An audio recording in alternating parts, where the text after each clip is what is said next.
ఈరోజు కాంగ్రెస్ పార్టీలో జాయిన్ అవుతున్నాం.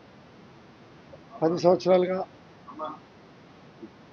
టీఆర్ఎస్ పార్టీల అభివృద్ధి ధ్యేయంగా ముందు పోయాం. మరి ఈరోజు 7 నెలలుగా కాన్స్టిట్యున్సీలో అభివృద్ధి కుంటుపడిన విషయం ప్రజానికి అందరికీ తెలుసు.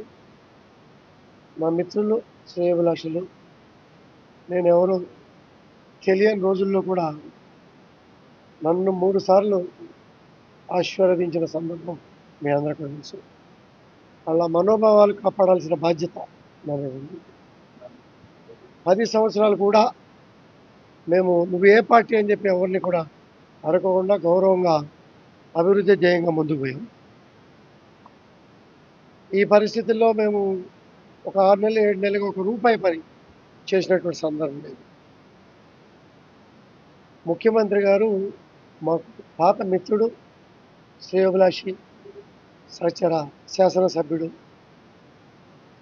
వారి వెంట నడిచినటువంటి సందర్భాలు మాకు ఎక్కువ. అనుకోకుండా కలవటం, మరి కష్టకాలంలో ఉన్నప్పుడు అన్నా కలిసి తిరిగాం.